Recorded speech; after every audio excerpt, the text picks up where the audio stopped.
Sortez votre tombola. J'étais dans la merde, comment j'allais m'en dépatouiller. J'avais passé la soirée à lire vos commentaires. Et l'une de vous, Lola, m'a suggéré une première stratégie. Je les ai oubliés en bas, ils ont dû tomber. Vous pouvez venir avec moi les chercher si vous voulez. Bah si. Non, c'est pas grave, s'ils sont tombés, on en achète pas, hein, la porte est là-bas. Il fallait que je ruse encore un peu. Et que j'insiste avec la deuxième stratégie de Maëlys qui me conseillait de faire genre de les avoir oubliés. J'en ai plus, ça me revient. Vous pouvez me donner votre numéro, comme ça, dès que j'en ai, je vous appelle. Oui, si vous voulez. Je te donnerai mon numéro. Il allait pas me rendre la tâche facile. J'allais donc tester la troisième méthode, celle de Gojo, qui me conseillait de lui dire que j'en avais plus et de rester en contact. Ça me revient en fait, ce sont des tickets numériques, il faut les scanner. Vous changez beaucoup de versions. Désolée, du coup, vous pouvez me montrer votre téléphone? Prenez le mien si vous voulez. Non, le sien. Pourquoi le mien? Bah pour scanner les tickets. Bah oui, scanne chérie. Non, mais j'ai plus de batterie. Bah tu m'as envoyé un message il y a 5 minutes, comment t'as fait si t'as plus de batterie? C'était un message programmé.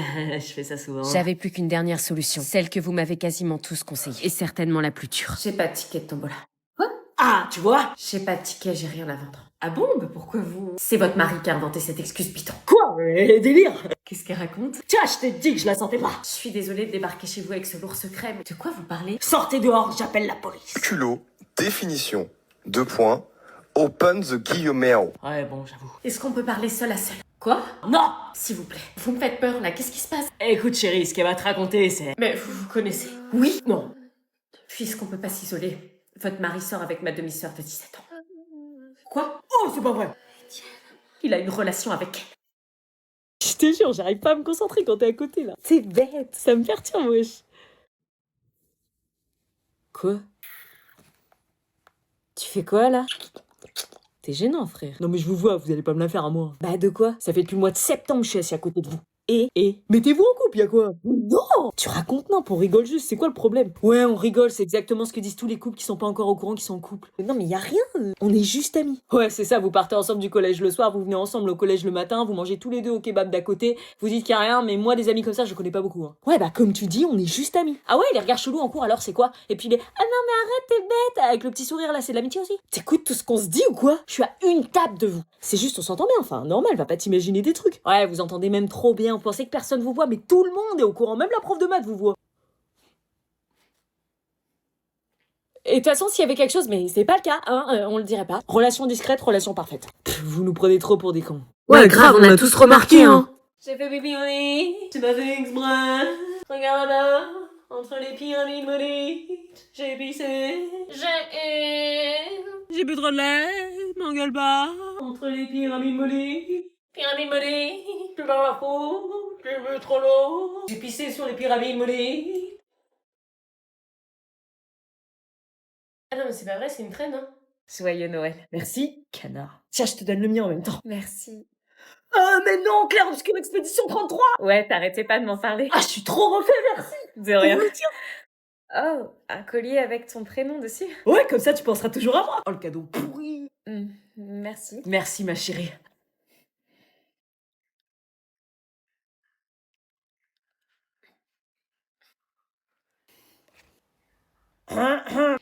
Désolée, j'ai pas de cadeau pour toi. C'est con parce que moi, j'en ai un pour toi. Quoi? Un cadeau pour moi? Ouais. C'est pas possible, tu me connaissais pas avant aujourd'hui. T'as pas pu lui préparer un cadeau. Bah, j'ai un cadeau quand même. Qu'est-ce qu'en pensait mon copain? Ce cadeau ne l'enchantait pas vraiment. Tiens, ils font quoi? Je sais pas, crise d'ado. Non, désolée, je veux pas accepter de cadeau en même temps. Je peux pas. Bah écoute, je le mets sous le sapin. Il est pour toi. Si tu le prends, tu le prends. Si tu le prends pas, je le jetterai. Pff, il a pas honte. Bon allez, j'ouvre mon cadeau, c'est de la part de la mienne. Ok, voyons. Oh, mon sérum anti-rides, merci. Oui, votre fils m'a dit que vous en aviez besoin, donc... Ah, merci. Ah, je crois que la dinde est prête. Allez tous dans la cuisine. Tu viens? Ouais, j'arrive. J'avais beau lutter, ce cadeau attirait trop mon attention. Il avait attisé ma curiosité. Est-ce que mon copain allait vraiment m'en vouloir d'avoir cédé? Vous n'êtes pas curieux, vous? Est-ce que j'ouvre le cadeau? On va y aller. Anna, réveille-toi, debout. Il est 11h, on doit se dépêcher, on va chez mamie ce midi. Quoi? Mais pour faire quoi? Bah pour le repas de Noël. Encore? Bah oui, c'est la tradition. Non mais maman, t'as vu la quantité qu'on a mangée hier? Oui, je sais, on a eu la même assiette. J'ai mangé pour 3 jours, je vais crever. Bah oui, mais on a une bonne dinde qui nous attend ce midi. Oh non, me parle pas de dinde, s'il te plaît. Bon, lève-toi, on doit être à 12h30 à Fontenay. Non mais jure, je reste dit que je suis malade. Non, tu viens, c'est Noël. Mais on a eu les cadeaux hier soir, y a plus d'intérêt là. Parce qu'il y a que les cadeaux qui t'intéressent à Noël. Bah oui, à quoi tu veux que ça serve sinon? Passer du temps avec sa famille, mamie, c'est peut-être son dernier Noël. Mais vous dites ça chaque année. Non mais... Oh mais attends, j'ai remarqué un truc depuis hier. Quoi? T'as pas des petites poignées d'amour là sur les hanches? Quoi? Mais attention, c'est normal hein, avec tout ce qu'on a mangé hier, mais par contre une nouvelle dinde aujourd'hui, je sais pas si ça va aider. Attends, t'exagères là. Puis attends, tourne-toi un peu. Quoi encore? J'ai l'impression que ton visage est plus rayonnant. Rayonnant, bah tant mieux, non? Comme si Noël s'était installé ici, et honnêtement, hein, remanger de la dinde et du fromage, maman, c'est pas trop respectueux pour ton corps. Hein. Tu trouves que j'ai grossi du visage? Je dis juste que Noël, ça marque les gens différemment. Oui maman, on annule ce midi. Parce que moi j'ai abusé. C'est un pédocriminel. Je venais enfin de lui dire la vérité, aussi dure soit-elle, mais ses yeux laissaient peu à peu place à la colère à ma grande surprise. Vous vous rendez compte des accusations très graves que vous portez à l'encontre de mon mari? Ouais, c'est très grave, je vais porter plainte. Oui, je sais, j'ai conscience des conséquences, mais j'ai les preuves, tout est dans mon téléphone, les messages, les captures. Elle raconte que des conneries. Non, je refuse de croire que mon mari ait pu faire une chose pareille. On s'est mariés à l'église, c'est un père aimant et un mari exemplaire.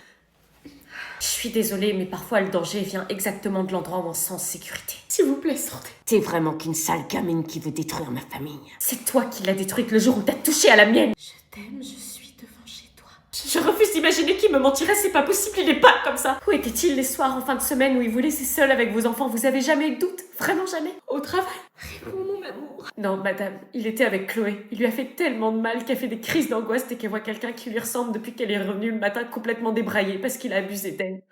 Si je vous raconte la vérité. Tellement. Depuis cette nuit-là, elle dort plus, elle sursaute dès qu'elle entend le moindre bruit. Regardez les messages, j'ai les preuves. Qui te dit que ces messages viennent vraiment de mon téléphone? Elle a pu modifier le nom du contact. Sauf que là, je reconnais ta manière d'écrire.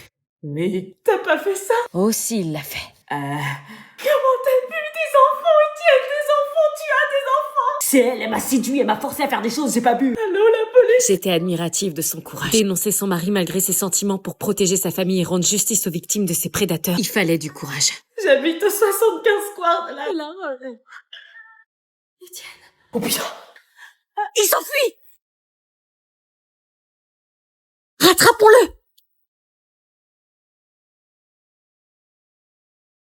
J'avais pas réussi à le choper, mais avec toutes les preuves qu'on avait, on pouvait être sûr qu'il serait recherché activement par la police. Bébé, pourquoi il m'abandonne? Il était enfin dénoncé. Le courage de parler vaut mieux que le poids d'un secret qui détruit. Ça va sonner. Je me réveillais parfaitement bien, virgule.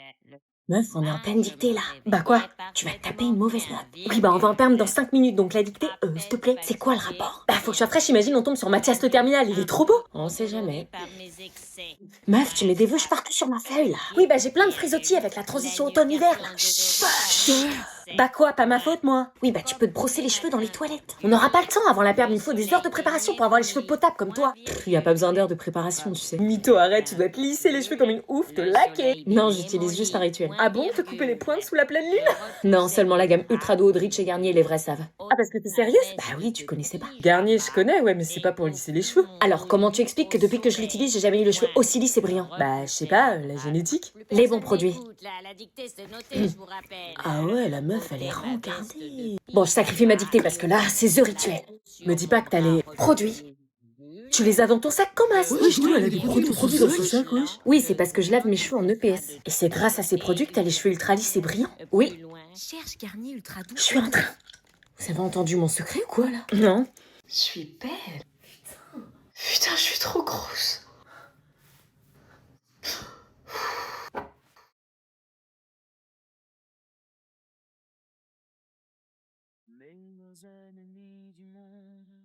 Oh, j'ai grave perdu du poids. Regarde-toi. T'es dégueulasse. Salut meuf, désolée, je vais pas pouvoir venir, je suis malade. Ah bon, bah ce matin, t'allais bien? Ouais, mais c'est arrivé d'un coup et... Je préfère me reposer. Ok, bah repose-toi alors.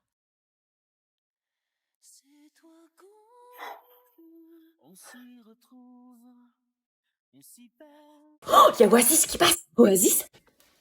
J'adore toujours autant cette boisson, surtout le goût orange. Oh, et regarde, y a Taglatel à 3h. Non mais les pâtes, ça se mange vraiment avec du pain cette année. Faut rajouter de la sauce tomate. Moi, je pousse toi, toi. Non, je préfère nature. Vous parlez de quoi? Oh, des pâtes qu'on va manger ce midi. J'hésite à rajouter de la sauce tomate, mais tout dépend de la cuisson, tu vois. Ah, je savais pas que c'était des pâtes ce midi. Et maintenant que tu sais, tu penses que la cuisson sera al dente? Hein? Heureusement qu'ils captent pas qu'on parle d'eux. Ils auraient peur. Oh, tiramisu arrive, je répète, tiramisu arrive. Il est arrivé en retard, il n'y a pas eu assez de mascarpone. Pas assez reposé, c'est combien de temps au frigo? 4 heures. Désespérant. Et il est pas là, brocoli, aujourd'hui? Vous parlez beaucoup de bouffe cette année. Cette année, on a très faim. Fais quoi, toi? Personne suivante. Bonjour. Ordonnance, s'il vous plaît. Oui, tenez. Reculez, s'il vous plaît, pour la confidentialité. Oui, pardon, bien sûr. Donc vous venez pour une analyse des selles, c'est ça? Oui. Recherche de vers intestinaux, c'est bien ça? Oui. Ça vous démange l'orifice quand vous allez à la selle? Est-ce que ça vous démange? Oui. Bon, le médecin va vous expliquer plus en détail, mais en gros, vous faites caca dans le pot et vous me le redonnez après. Bon, vous vous lavez bien les mains, vous essayez de tout prendre, plus on a de matière et plus c'est facile pour nous de vérifier qu'il n'y ait pas des vers qui gigotent entre deux crottes. Ok. Vous vous appelez bien Léa Martin? Oui. Votre adresse, c'est bien 14 rue des Tilleuls? Ok, je vous laisse patienter, on va vous recevoir. Ordonnance, s'il vous plaît. Je vous confirme d'avance que c'est pour un prélèvement vaginal. C'est pour un prélèvement vaginal, c'est ça, avec recherche de chlamydia et mycoplasme? J'attendais mes règles. Un jour de retard, puis 2, puis 3, puis une semaine entière. Il fallait donc que j'agisse et que je me renseigne, même si j'avais une idée de ce que ça pouvait être, surtout après avoir lu vos commentaires. Enceinte! J'ai un retard de règles d'une semaine, que faire? Il fallait donc que j'aille dans une pharmacie demander un test de grossesse. Je vous raconte pas la gênance. Bonjour, j'aimerais un test de grossesse, s'il vous plaît. Un quoi? Un test de grossesse, s'il vous plaît. Outre le fait que la pharmacienne se permettait de me juger ouvertement, plaît. Je vais vous en chercher un, je reviens. Merci. j'étais loin de m'imaginer que le plus dur n'allait pas être ce jugement. En effet, voyez-vous, le plus dur, c'était... Donc un test de grossesse. Bah c'est ce que vous m'avez demandé, un test de grossesse. Arrêtez de dire test de grossesse, s'il vous plaît. 6 €, s'il vous plaît. Merci. Anna? Heureusement, ce Mais- test, il n'avait pas pu le voir. Il ne savait donc pas que j'avais un polichinelle dans le tiroir, qui venait de lui. Mais le moment de vérité arrivait, et il fallait faire face. Allez, respire. Après avoir lu le mode d'emploi qui expliquait qu'il fallait faire pipi sur la tige, il n'y avait plus qu'à. Dis qu'il soit négatif. Et j'attendais alors les 5 minutes recommandées. Qu'est-ce que c'était long. Pile le temps d'imaginer ma future vie si le résultat s'avérait positif. Ma mère qui me défoncerait parce que je pourrais plus aller en cours et qui me répéterait sans cesse: "T'as foiré ta vie!" Et moi qui chercherais sans preuve par A plus B à la convaincre de quelque chose dont moi-même je ne serais pas convaincue. Je crois que les 5 minutes sont passées. Je crois que j'ai pas envie de savoir ce que sera ma vie dans quelques mois. Mais il faut.